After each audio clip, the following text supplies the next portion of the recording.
Организатор мероприятия – компания Nova BI, российский разработчик программных продуктов для интегрированного планирования и прогнозирования спроса в цепях поставок. Организатор конференции – Центр корпоративного обучения и логистического консалтинга SCM Академия.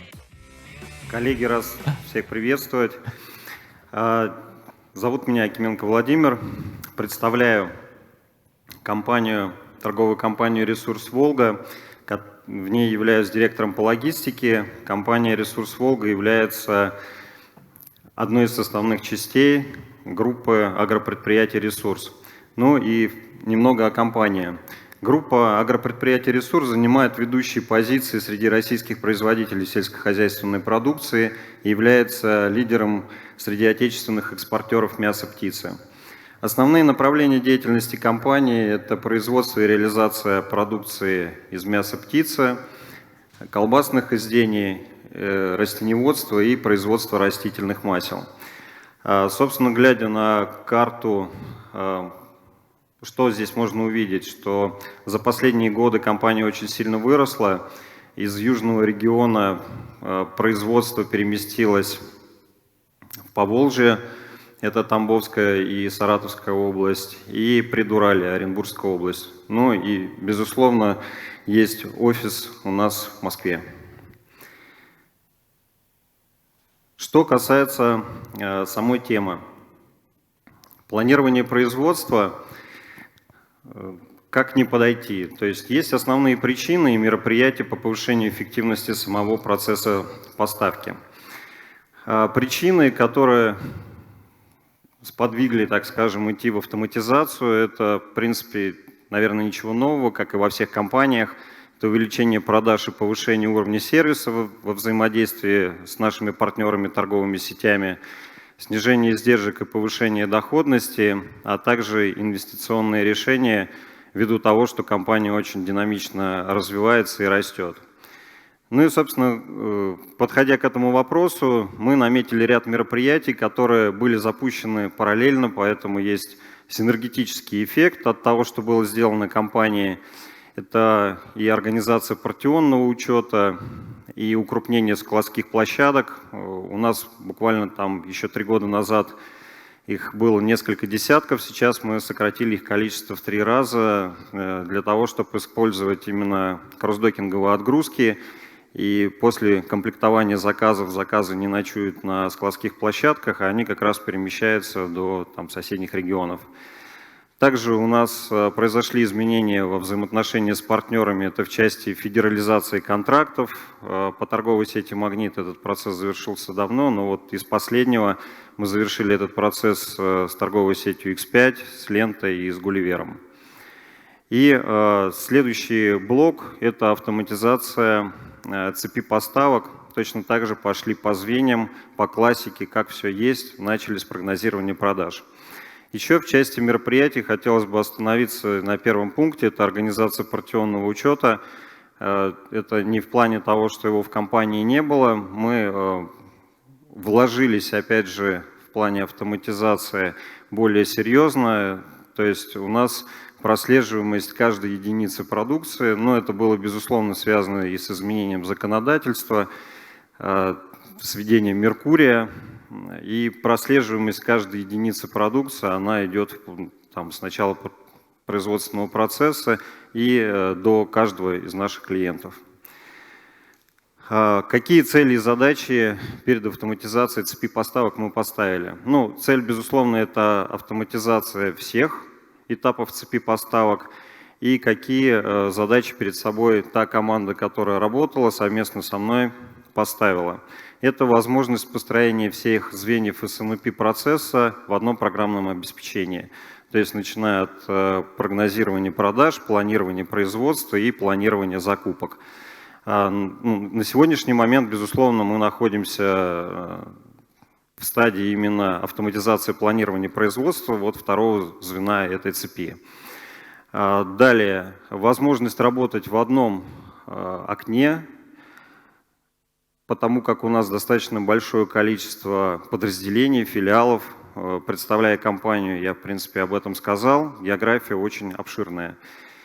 Еще один из блоков – это возможность принимать участие всем участникам процесса, потому что все, что касается СНУП, это такое мощное кроссфункциональное взаимодействие между всеми службами компании. И хотелось бы, чтобы вся процедура и прозрачность этого процесса проходила в одном, в принципе, окне, и была возможность при каких-либо изменениях очень оперативно видеть эти изменения и здесь же согласовывать и снова получать всем в едином пространстве обновленную информацию. Ну и, безусловно, мир не стоит на месте. Сейчас появились новые сервисы, возможности, то есть это работа через веб-сервер, это опять доступность, возможность подключаться в любой точке, находясь не всегда на рабочем месте, там, в командировке. Этот параметр тоже был одним из значимых и ключевых, ввиду, опять же, большого размера нашей компании. Говоря о первом этапе. Первый этап мы прошли, я просто немножко хотел бы откатиться назад во времени. 3 года назад мы начинали, и именно даже первый этап построения прогноза продаж в B2B-системе тоже мы там разбили на блоки. Первоначально задача стояла непосредственно передо мной, это сохранить количество списаний на наших складских площадках, ну и повысить уровень сервиса. Поэтому в первую очередь первое звено прогнозирования продаж может быть не совсем стандартно, то есть мы охватили не всю компанию, а лишь ту часть продаж, которая у нас идет именно от наших складских площадок до клиентов. Все, что касалось отгрузки распределительных центров, это как раз вот второй блок. Мы заказы формируем и комплектуем непосредственно на производстве, и идет прямая отгрузка с производственной площадки. Так вот, возвращаясь к пункту номер 1, сначала необходимо было обеспечить корректный прогноз для того, чтобы улучшить наши показатели. Что, собственно, дало эффект? Это сокращение списаний продукции в утиль, повышение уровня сервиса и снижение объема продаж продукции из-за низких сроков годности. Хотелось бы какой момент подсветить? Если говорить о категории нашей продукции, это категория фреш, и здесь мясная гастрономия к этой категории в том числе относится. И срок реализации продукции – это группа вареных колбас, сосисочная группа копченых колбас, буквально 30 дней. И хочется сказать, что для обеспечения уровня сервиса в части взаимодействия с торговыми сетями достаточно такие жесткие условия.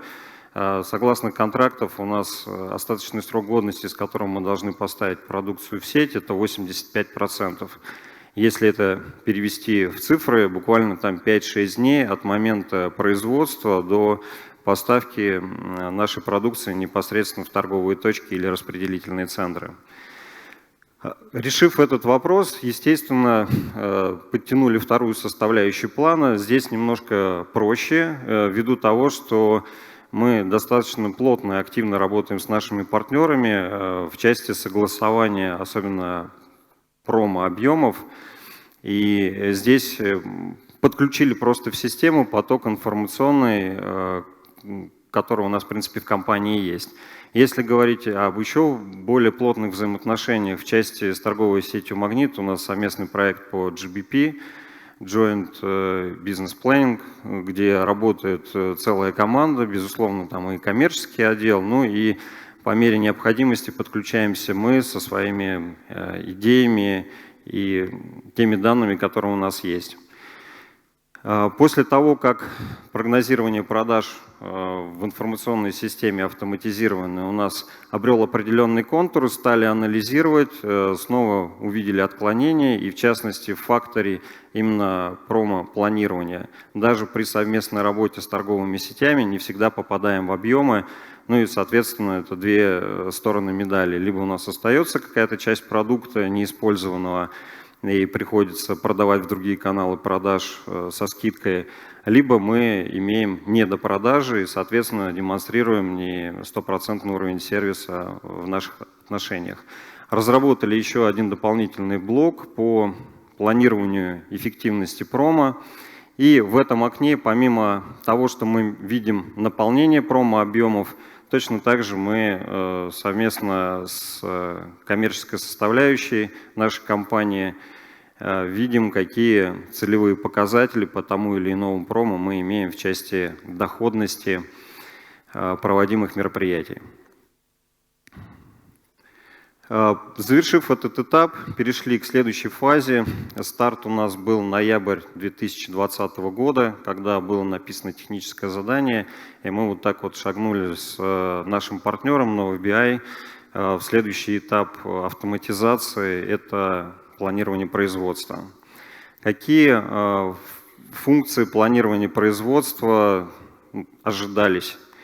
Это получение оперативного и среднесрочного плана. Оперативный план – это план заказ на производство, и среднесрочный до 12 месяцев. Здесь хочется что отметить.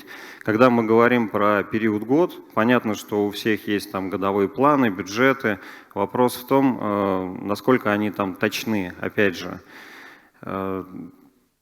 при взаимодействии с торговыми сетями сейчас более такой четкий горизонт, который мы видим, это буквально 3 месяца, ровно те периоды, в горизонте которых мы там согласовываем с торговыми сетями наши промо-объемы.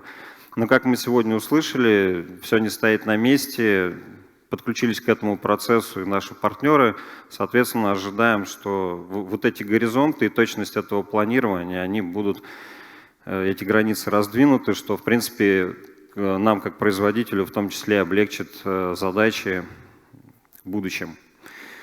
Второй момент, очень важный, это единое окно для работы, чтобы в одном окне мы сразу видели спрос, мощность и загрузку производства. Тем самым, опять же, определяя уже внутри этой загрузки, видя, что, допустим, производство перегружено на какой-то определенный день, мы определяем узкое место, конкретный производственный участок, где мы там сможем справиться или не сможем справиться, внести свои корректировки. Соответственно, всю эту информацию мы получаем в необходимой нам детализации. Это продукт, категория, участки производственные. У нас появляется вариативность плана производства, разные сценарии, потому что, как я озвучил, в горизонте 12 месяцев у нас есть 3 месяца. Это более точные цифры, и 9 месяцев – это согласно нашему плану развития компании по продажам, где мы загружаем габаритные цифры, и опять с помощью этой же системы путем реконсиляции понимаем, какое количество продукта, каких категорий и каких SKU нам необходимо произвести. Ну и еще один момент, тоже очень важный, как я уже озвучивал, это процесс согласования планов производства, опять же в одном окне, опять же в этой системе. Что является источником для планирования производства? В первую очередь это, безусловно, прогноз продаж, который мы определили в системе. Он у нас есть, габаритный по всей компании, в разбивке на год вперед по дням. Далее нам необходимо присоединить к этим данным данные из учетной системы. В частности, это остатки готовой продукции, полуфабрикаты и товары в пути. Ну и, безусловно, эта информация тоже не является финальной для планирования производства. Есть еще один блок – это мастер данных. Что к этому блоку мы отнесли? Здесь на сегодняшний день автоматизации нет, чтобы согласование со всеми там службами кроссфункциональными, именно производственными в каком-то едином пространстве. Сейчас это пока на уровне справочника и менеджеры, которые управляют этими мастер-данными, то есть производят коммуникацию с необходимыми службами и отделами.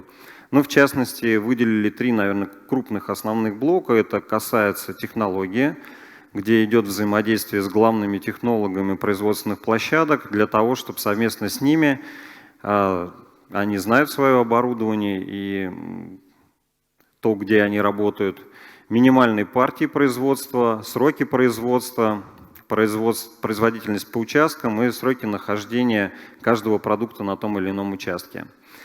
Далее взаимодействие идет коммуникация с товарными логистами, где мы определяем нормативы остатков. И есть еще также техническая служба, это служба главного инженера, которая нам дает информацию на ежедневной основе о доступности тех или иных производственных участков.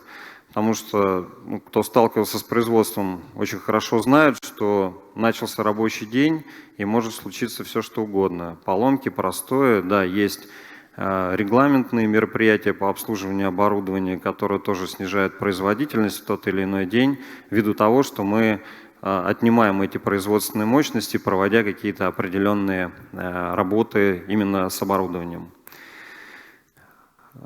Управление происходит на ежедневной основе, то есть происходит сверка по всем службам, всем параметрам. Собственно говоря, если не требуется никаких корректировок, то остается зашитые в систему информации. Если у нас есть корректировки, то, соответственно, идет пересматривание производственного плана.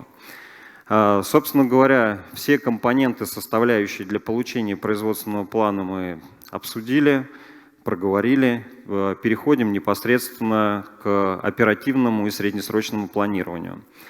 То есть, как был реализован этот блок. Сейчас вы на экране видите прям скриншот с программы, то есть мы хотели добиться максимальной простоты работы конечного пользователя, планера с этой системой.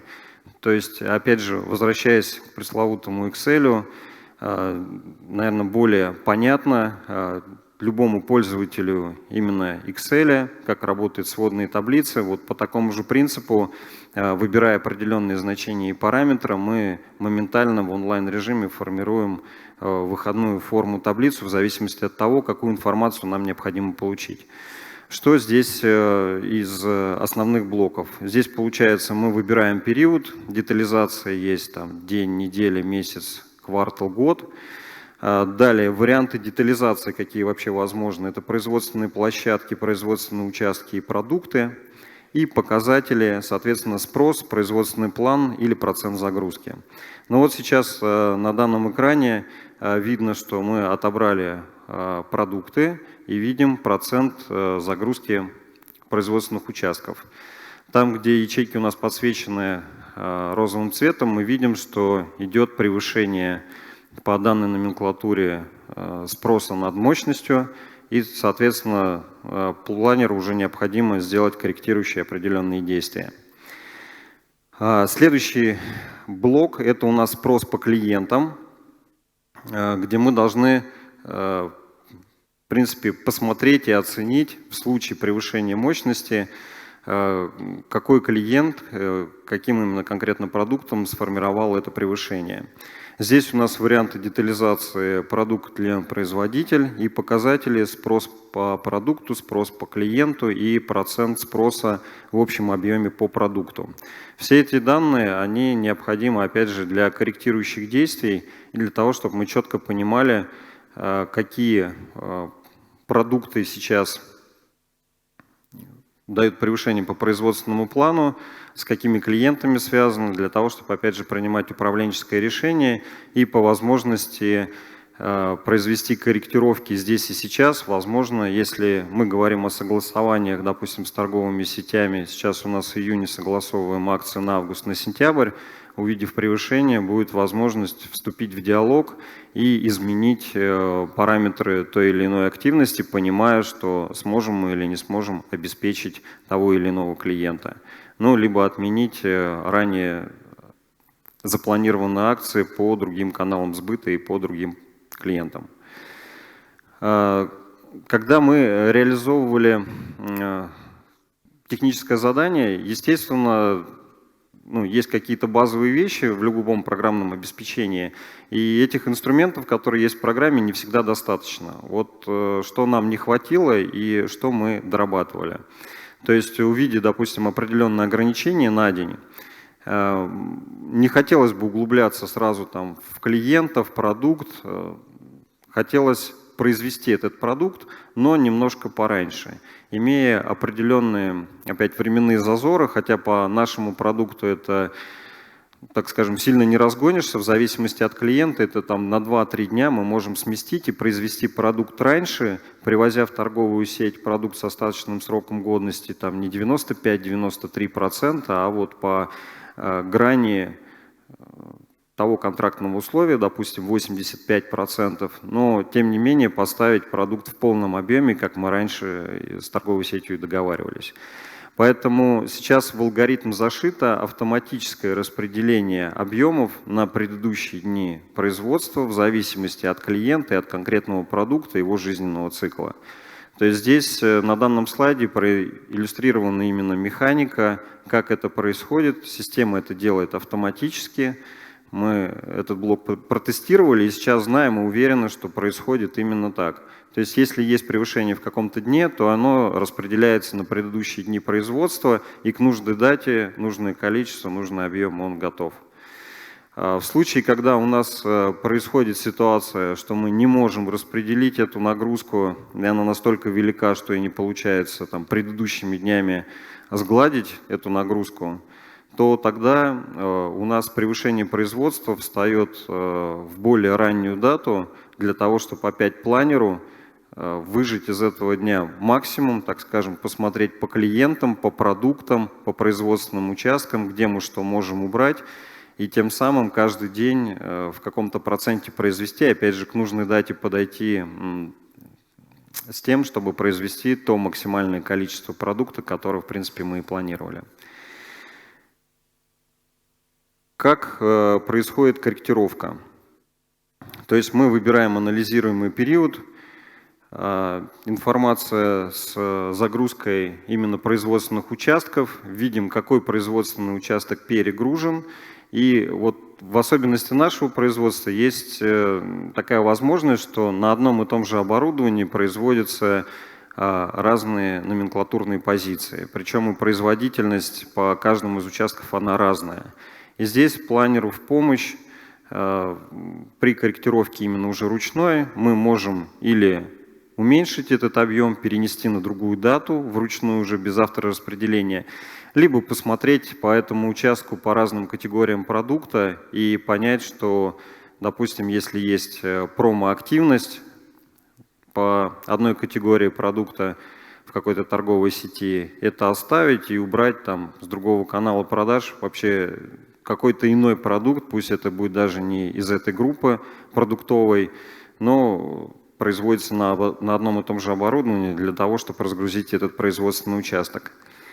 Собственно, сейчас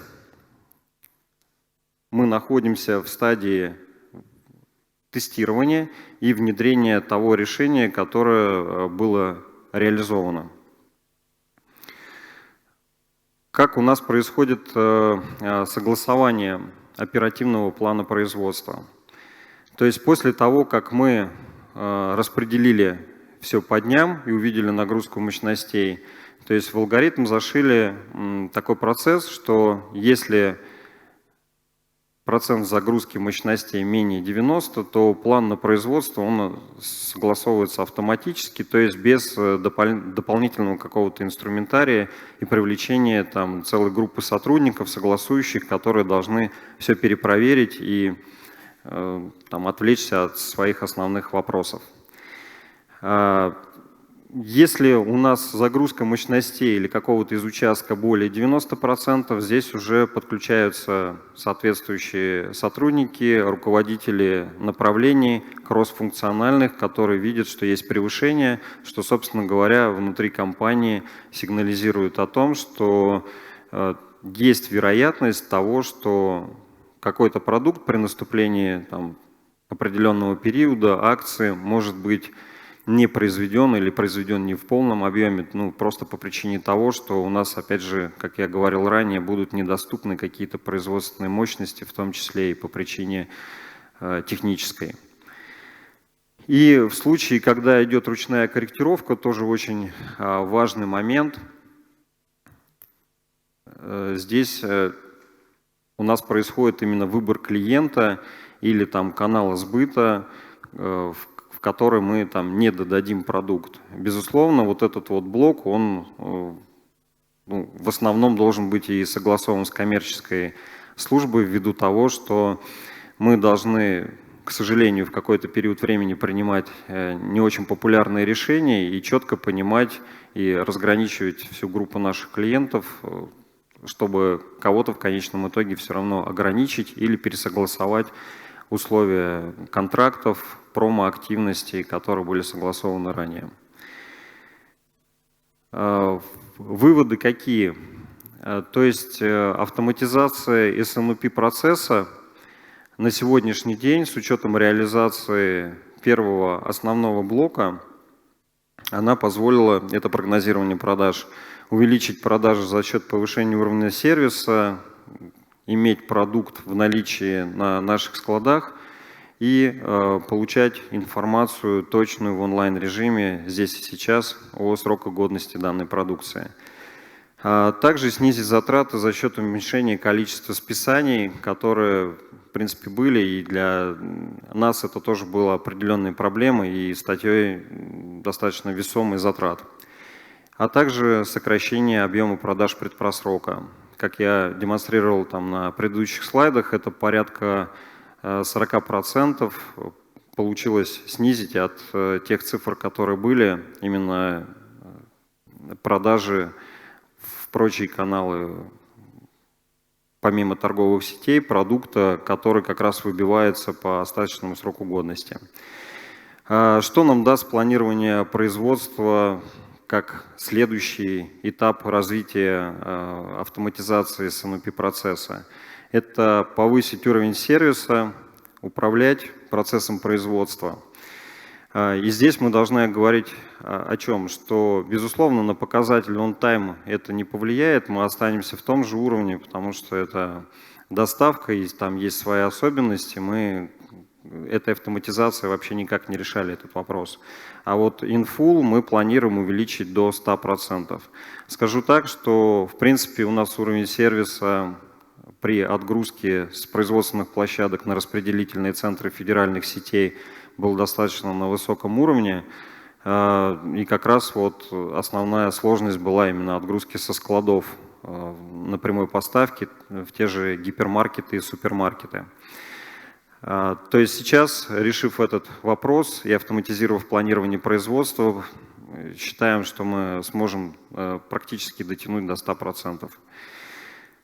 Следующий блок – это как раз разговор о том, что несколько нематериальное, наверное, мы не можем там оцифровать более точно, что нам это принесет. Мы понимаем, что это просто информация для принятия управленческих решений, понимая, какие у нас узкие места бизнеса, в частности, на наших производственных площадках.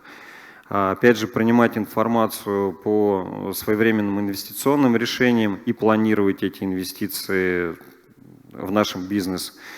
Также получить информацию об избыточных мощностях, потому что есть такой момент у нас, не только у нас, в принципе, во всех компаниях, как я озвучил, есть горизонт планирования, и он строится там по следующей модели, что мы в горизонте 3 месяцев ввиду готовности торговых сетей федеральных планируем все активности с ними. Следующий этап – это планирование промо с локальными сетями, это примерно горизонт 1 месяц. Ну и финальный этап – это, в принципе, понимая, что есть какие-то свободные мощности, идет планирование именно в традиционный канал, как мы можем дозагрузить производство для того, чтобы максимально, используя все мощности, произвести максимальное количество продукта, его, естественно, реализовать. Ну и следующий блок – это уровень закупок сырья. Мы планируем и далее в одном окне, в одном программном обеспечении перейти к этому блоку. То есть есть прогноз, сейчас мы строим производственный план, и на основании его будем строить план закупок. Конечно, как, собственно, наши коллеги, выступавшие здесь на этой сцене, говорили о том, что кто-то уже подошел к IBP, мы, наверное, амбиции такие же есть, немножко рано об этом говорить, но, по крайней мере, достаточно уверенной поступью идем в эту сторону. За этим блоком закупок, естественно, будет планирование финансов, инвестиций, и мы максимально тоже приблизимся к той планке, когда мы сможем говорить об интегрированном бизнес-планировании. У меня все. Коллеги, спасибо.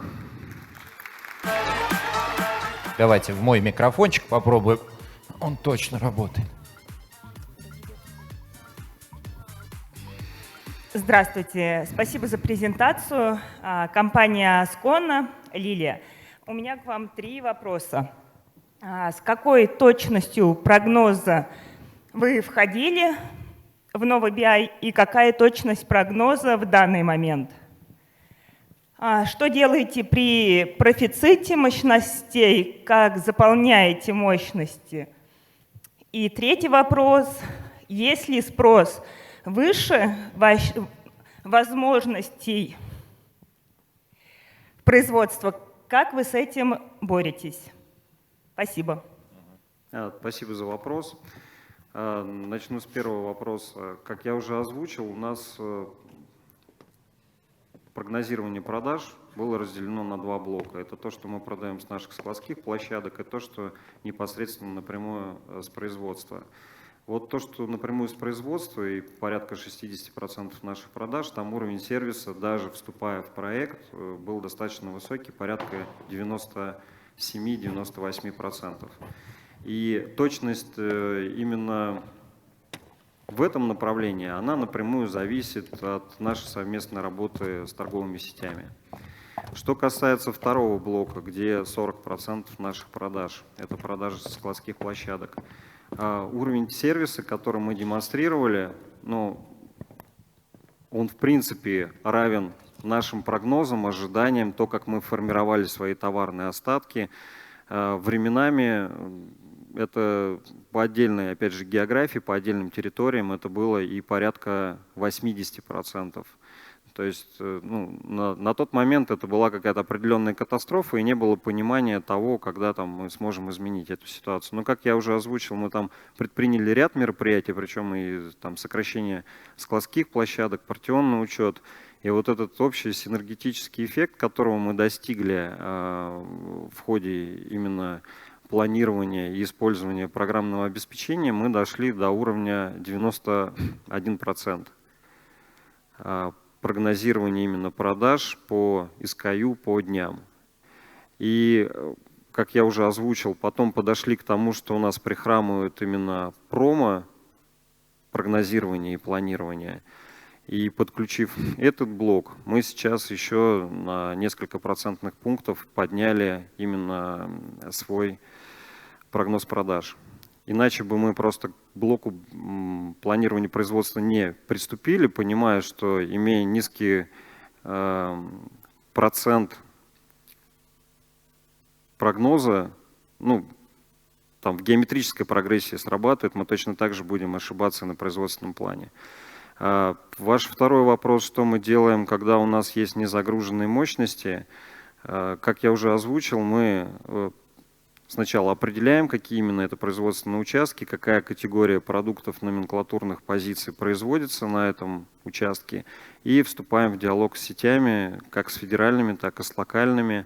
Не всегда это позиции, которые есть там в матрице сетей. Мы договариваемся о том, что мы будем работать именно по системе in-out на определенном отрезке времени. И у нас достаточно большой канал традиционной торговли, очень большое покрытие, это вся европейская часть Урал. Но все усилия направляем в плане трейд-маркетинговой активности непосредственно в традиционный канал, оптовый канал.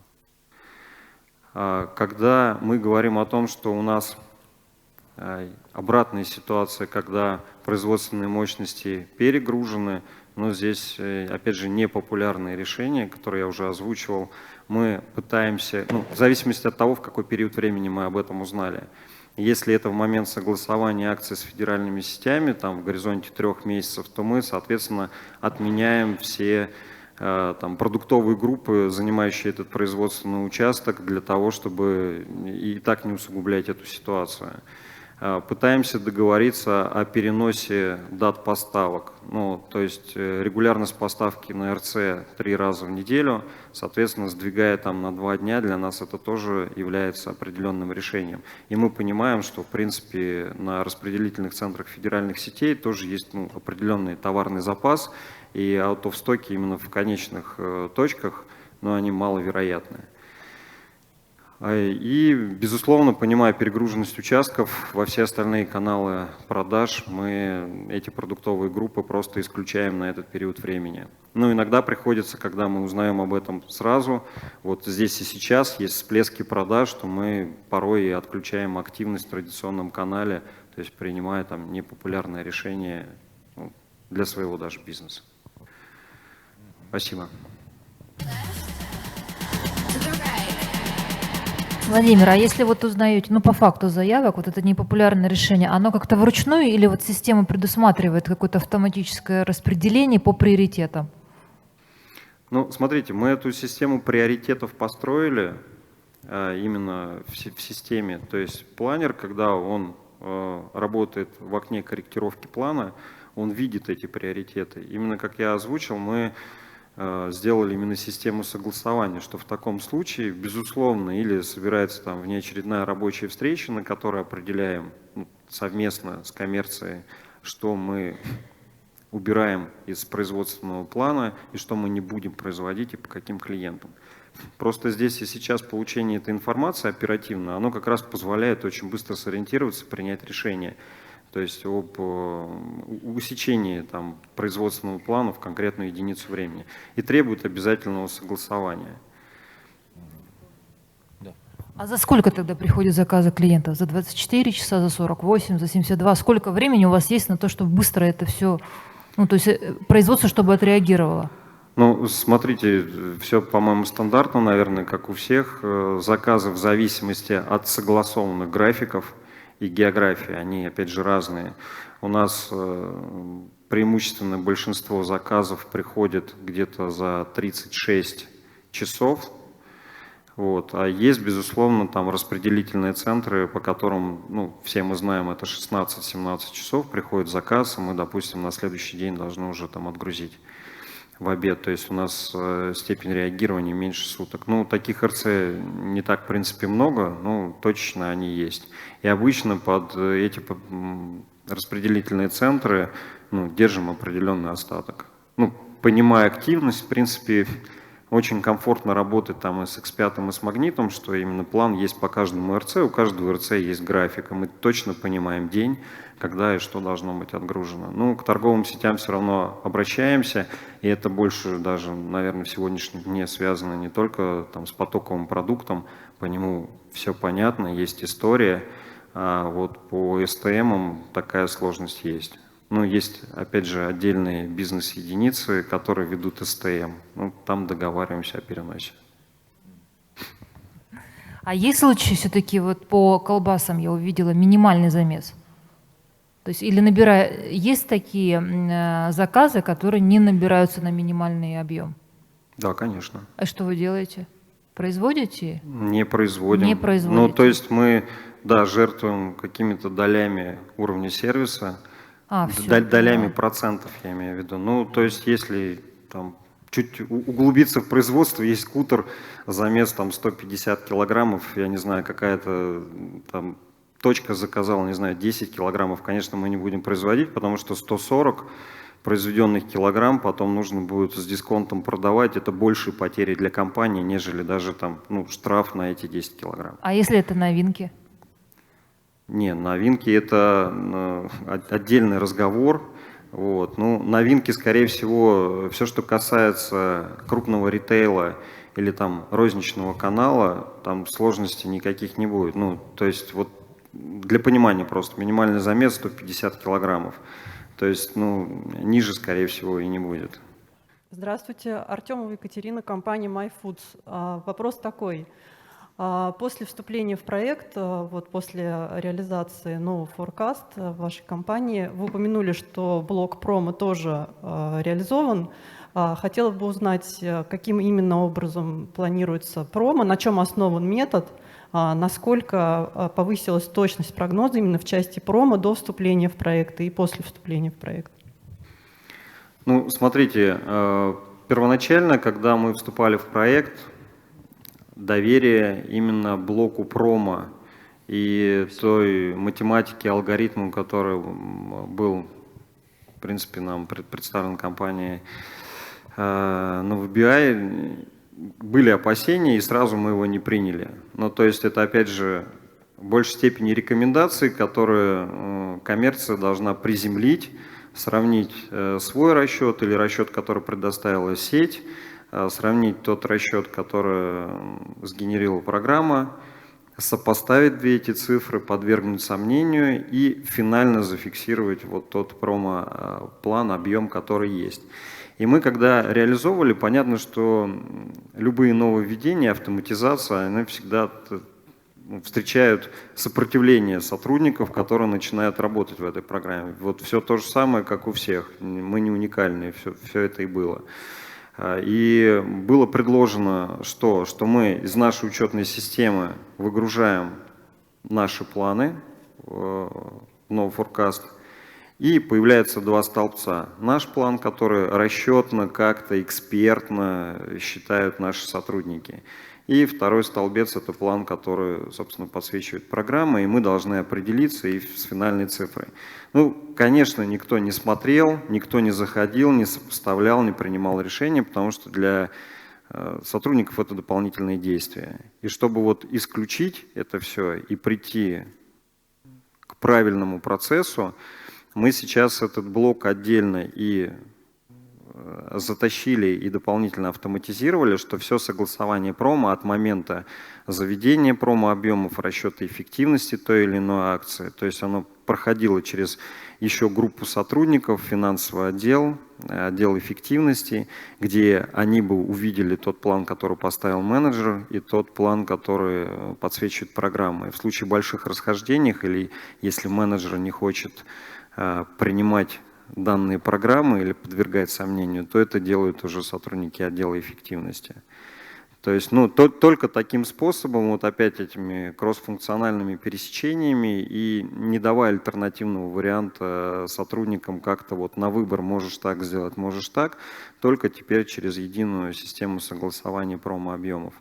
И, безусловно, в плане там самой математики, как это работает, там берутся периоды, загруженные, опять же, из нашей учетной системы, там в горизонте 3 лет, подбираются акции одинаковые по периодам, по глубине скидки, подтягиваются там фактические продажи и выводится тренд, и, соответственно, система подсвечивает эту цифру. Ну, то есть это чистая математика, что, в принципе, наверное, не сможет сделать обычный сотрудник, хотя они убеждают, что они это делают, за 3 месяца одну позицию проанализировать по всем там промо-периодам и вывести какой-то тренд, но это маловероятно. Но вот вышли из этой ситуации, что как отдельный блок мы доработали именно процедуру согласования, потому что в базовом решении этого не было.